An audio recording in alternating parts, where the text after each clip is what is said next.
small warm light, flickering gently against the night. The dream lantern has found another story for you tonight. There is nothing you need to do right now, just listen. Let your breath slow as the world around you grows quieter. The day is gently fading now, and you are safe to let it go. Each sound you hear here to guide you deeper into calm. Story 1. The boy who found the kingdom behind the waterfall.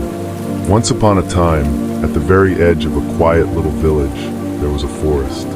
Not a dark or frightening forest, a soft one, the kind where the trees grew tall and old and kind, where the moss on the ground was thick and green and gentle underfoot, where the light came through the leaves in slow golden rivers that moved like warm water through the air.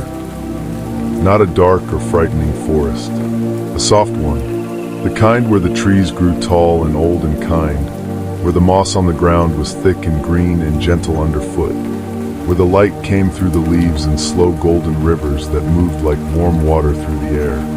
Everyone in the village called it the Whispering Woods, because if you stood very still and listened, you could almost hear the trees talking to each other, low and slow and peaceful, like a lullaby the forest had been singing for a very long time. A boy named Oliver lived in the village. He was 11 years old, with messy brown hair and muddy boots, and a heart full of questions. He loved the forest more than almost anything. He loved the way it smelled after rain. He loved the way the birds went quiet just before evening. He loved the stories his grandmother told about it, in her soft, warm voice by the fire at night. His grandmother, who everyone called Nana Bee, had a story for everything. But her favorite story was the one about the waterfall. Somewhere in the heart of the Whispering Woods, she said, there was a waterfall that nobody could ever find twice. It appeared only for those who were ready to see it. And behind the falling water, there was something wonderful. She never said exactly what. She only smiled, in the way that people smile when they know a secret they are saving for exactly the right moment. Oliver had listened to that story more times than he could count. And on the last day of summer, with his bags already packed by the cottage door, and the whole long school year waiting just around the corner, he made a very quiet decision. He was going to find that waterfall. He slipped out after breakfast, while Nana Bee was watering her garden. He followed the little path that wound between the old oak trees, through the patches of morning sunlight, deeper and deeper into the Whispering Woods. The sounds of the village faded gently behind him, the creak of the garden gate, the distant clucking of chickens, the soft thud of Nana Bee's watering can, all of it softening and softening like a song slowly fading into sleep, until there was only the forest. The light here was different, greener, softer. It fell through the high canopy above him in long, slow shafts, and the dust that floated in it moved so gently it seemed to be resting rather than falling. Oliver walked quietly. He didn't know exactly where he was going. He only followed a feeling, a gentle pull, like someone very far away had tied a soft thread to his heart and was drawing it slowly forward. And then he heard it, a sound so soft at first he thought he had imagined it, a murmuring, a rushing, like the forest itself was humming a very old lullaby. He followed the sound. The trees grew older here. Their trunks were wide and mossy and warm. The ground beneath his feet was carpeted in ferns so soft they bent without breaking, springing back up gently behind each step. The light was greener and softer still. The rushing grew a little louder. He pushed gently through a curtain of long willow branches, their leaves trailing down like the fingers of a sleeping giant. And he stopped. The waterfall was real. It fell from a shelf of pale, smooth stone high above him, dropping in a long silver curtain into a pool below. The pool glowed, faintly, softly, a blue-green light that seemed to come from somewhere very deep underneath, like the memory of moonlight kept safe in the water.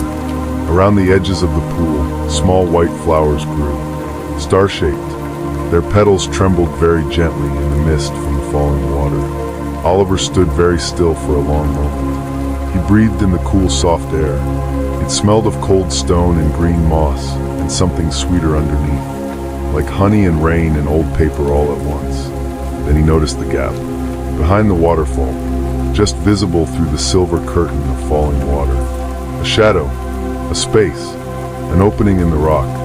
Oliver took off his shoes and left them on the bank. He stepped into the pool. The water was cool and perfectly clear. Every pebble on the bottom was visible. He waded slowly forward, the smooth stones gentle under his feet, the mist from the waterfall touching his face like cool, soft fingers. He took one slow breath and stepped through. The sound of the waterfall softened behind him, like a door closing very gently. On the other side was a cave, but not a dark cave, not a cold or frightening cave.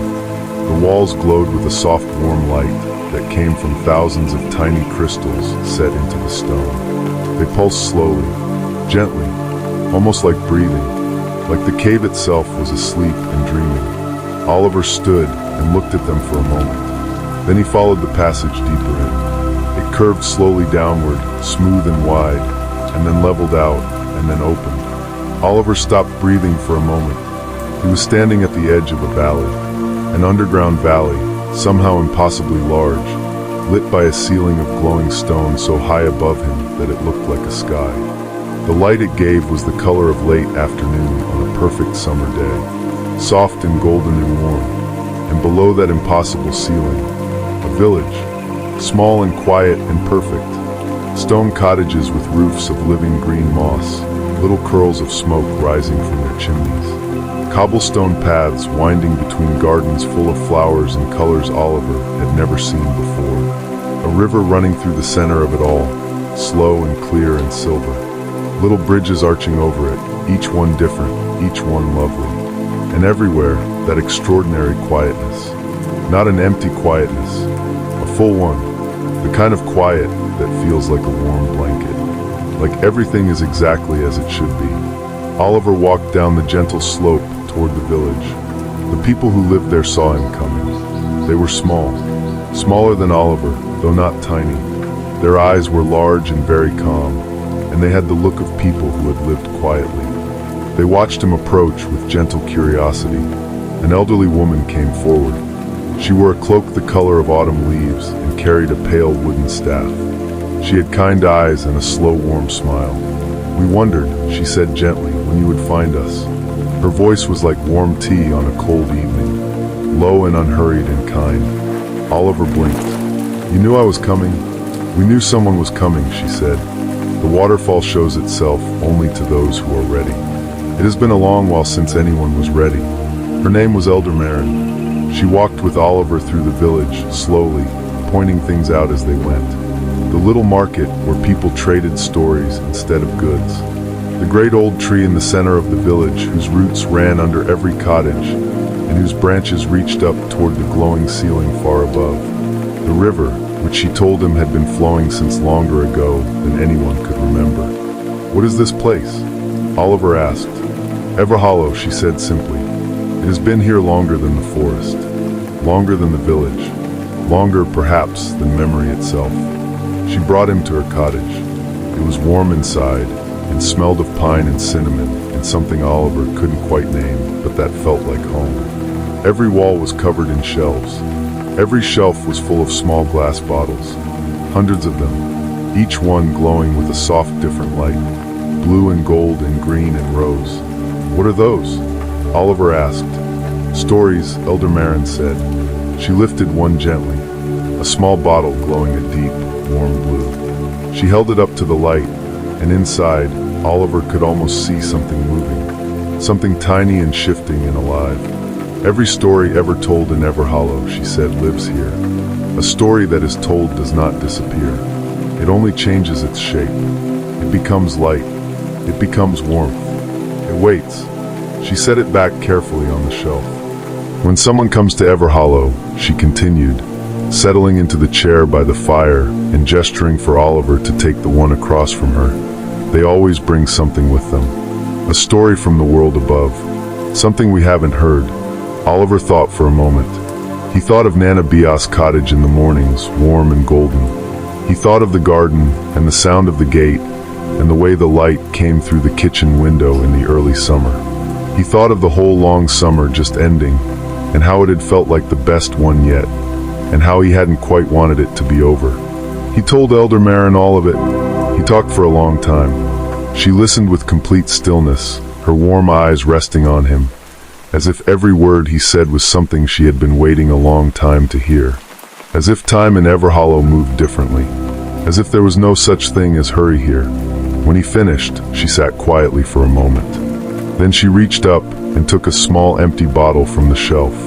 She held it toward Oliver, and slowly, softly, a warm golden light drifted from the air around him and gathered into the glass. His story, his summer, kept safe. She sealed it gently and placed it on the shelf between the others. "Thank you," she said softly. "It has been a very long time since we had a summer story." After a meal of things Oliver couldn't name, but that tasted like the warmest, most comforting food he had ever eaten, Elder Marin walked with him along the river. The village was quieter now. The golden ceiling above was slowly, softly dimming, shifting toward a deep, warm amber. The people of Everhollow were settling in for the night, doors closing softly, windows glowing. Somewhere, someone was playing a slow, low, reedy instrument that sounded like wind through tall grass. They walked without talking for a while. The river caught the amber light and turned it into something liquid and lovely. Small fish moved in the clear depths, their scales flickering like tiny candles. "I have to go back," Oliver said eventually. "Nanaby will worry." "Yes," Elder Marin said gently. "The world above needs you, and you need it. That is as it should be." She stopped walking. She reached into her cloak and brought out a small smooth stone, pale gray, the size of his palm. Set into its center was a tiny crystal that glowed with a soft, steady blue light. "Take this," she said. "What is it?" "A piece of Everhollow. When you hold it and close your eyes, it will be easier to find your way back here. Not always in body, but in your mind. Wherever life takes you, whenever you need to rest, you can come back here." Oliver took the stone. It was warm, perfectly, gently warm, like it had been resting in a patch of sunlight. "Will I find the waterfall again?" he asked. "The real one?" Elder Marin smiled. "The waterfall shows itself to those who are ready. I think you will find you are ready more often than you expect." She walked him back to the passage. The crystals in the cave walls pulsed their slow, warm light around him as he went.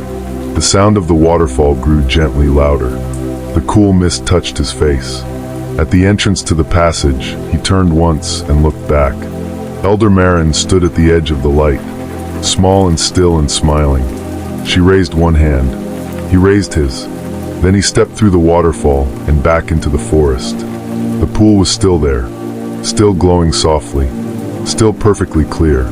The little white starflowers still trembling at its edges. Oliver waded back through the cool water and sat on the bank for a long while. He held the pale stone in his hand. He felt its warmth.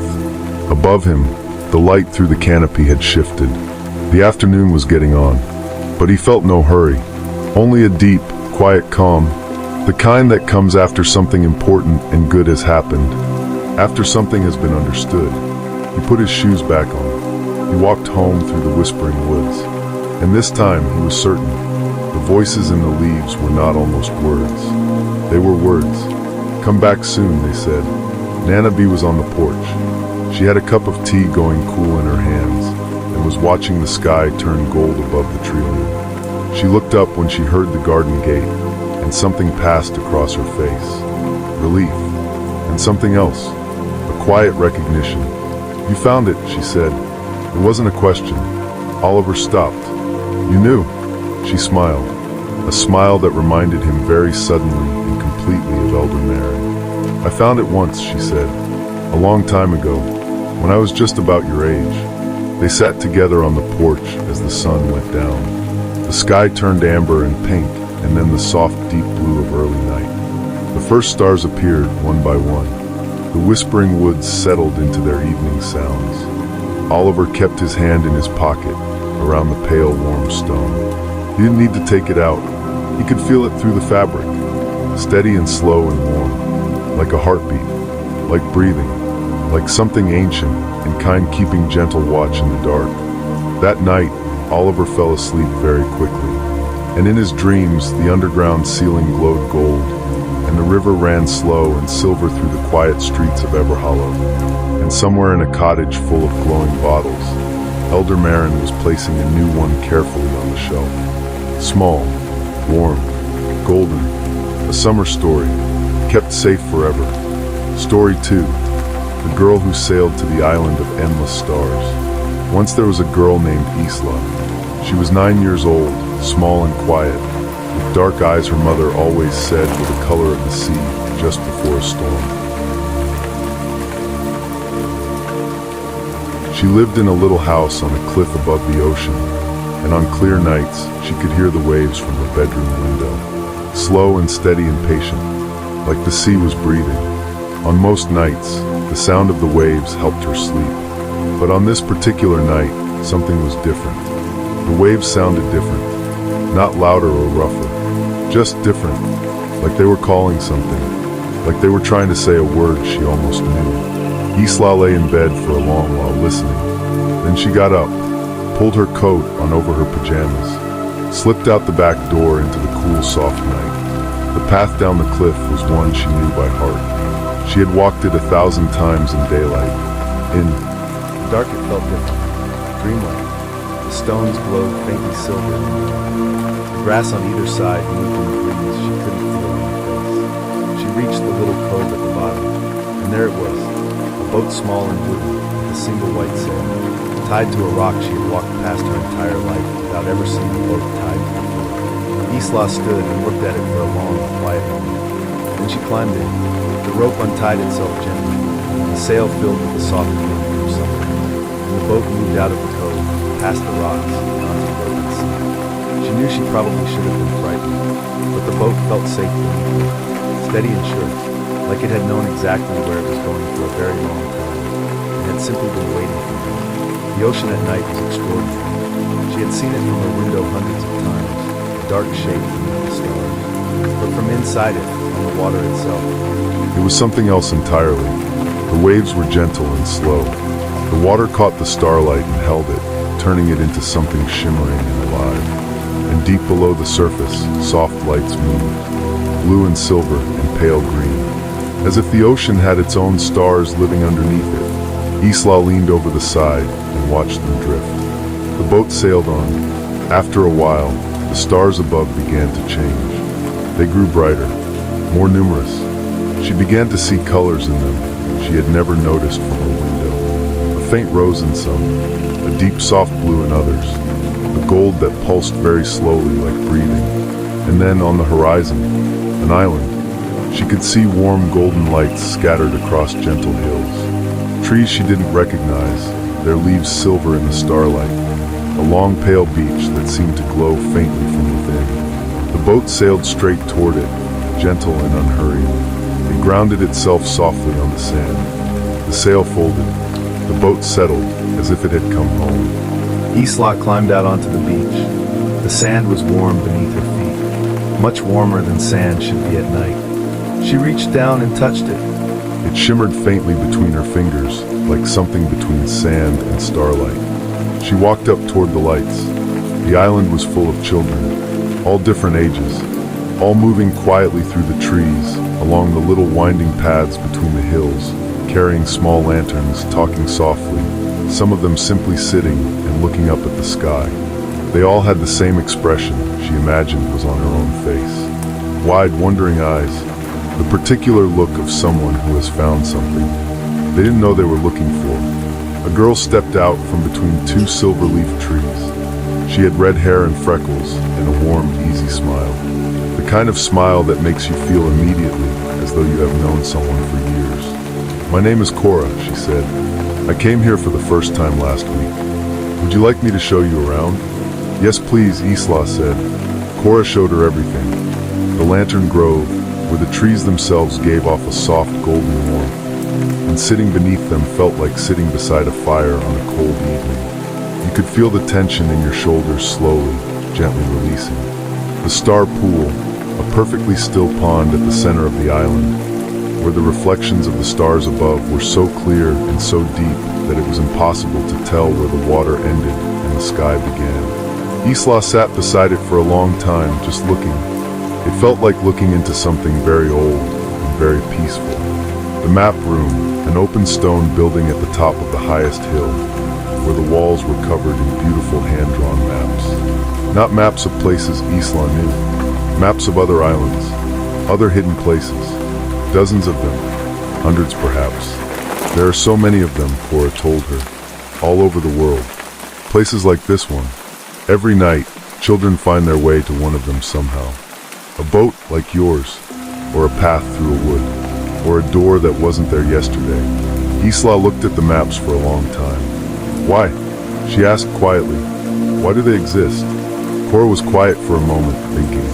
I think, she said slowly, because some people need somewhere to go when the world feels too full, too loud, too much.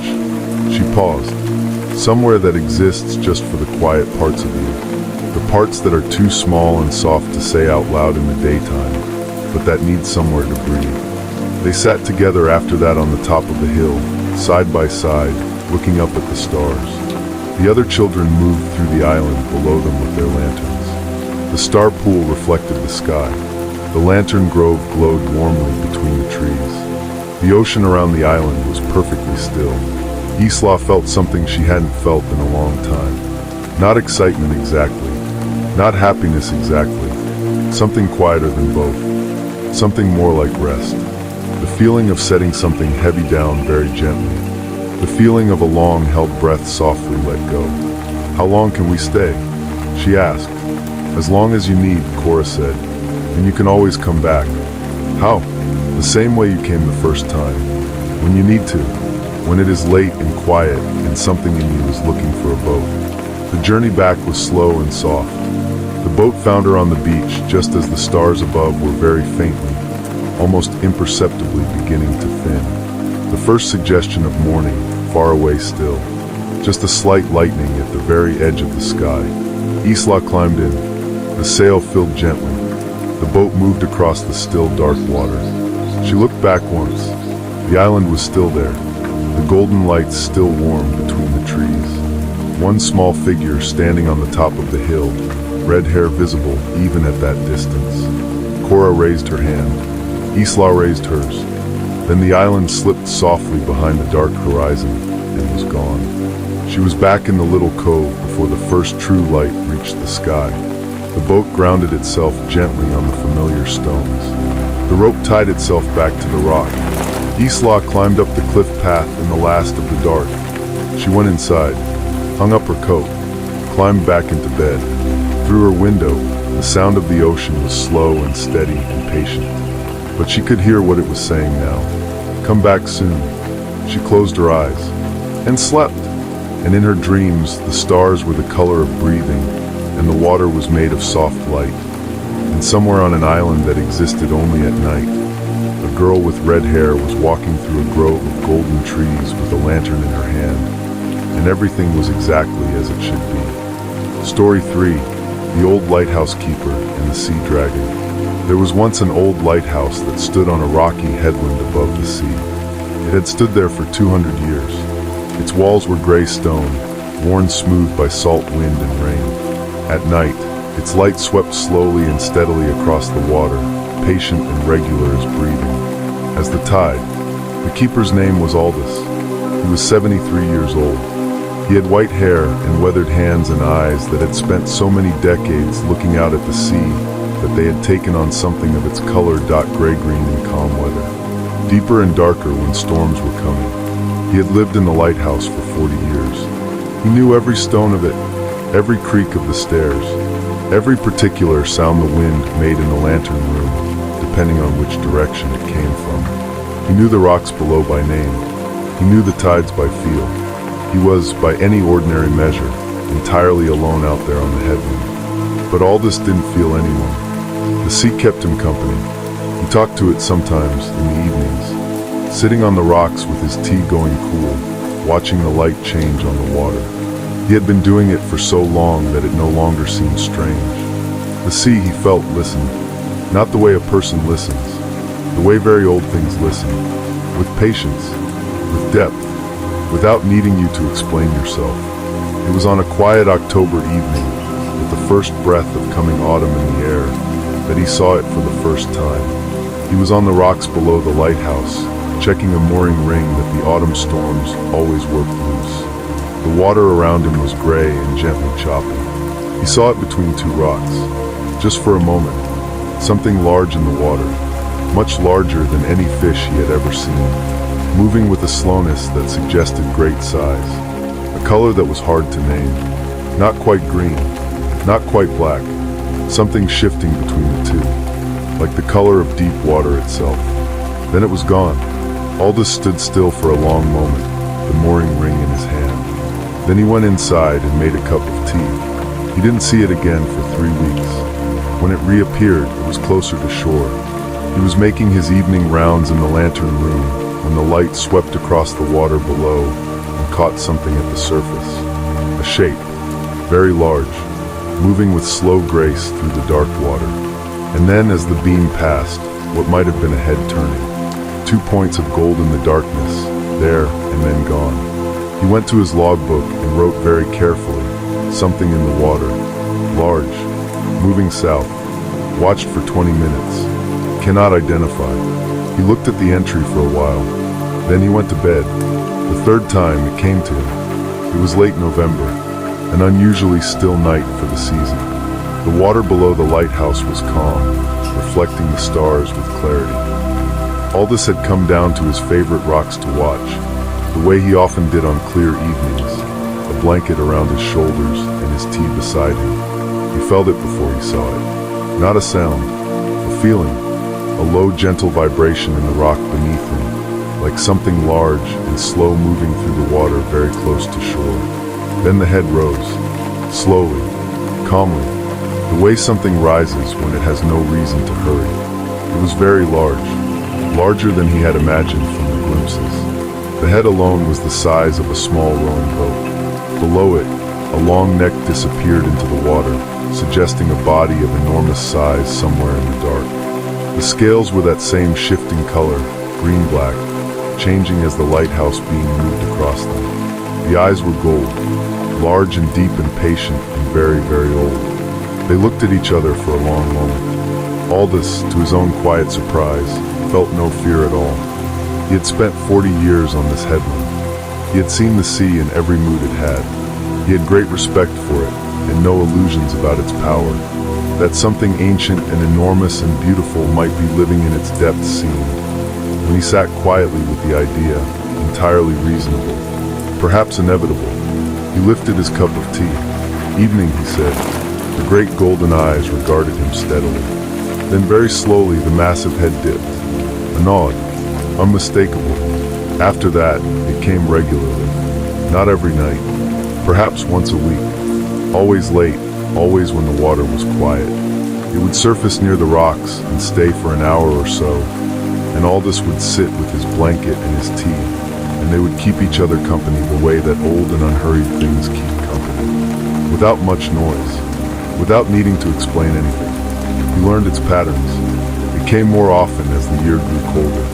It was restless before storms, surfacing briefly and then diving again. On the calmest nights, it would sometimes roll gently onto its side and float, the way great whales do, its enormous flank glimmering as the lighthouse beam swept over it. He never told anyone.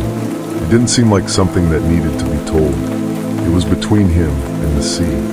It had always been between him and the sea.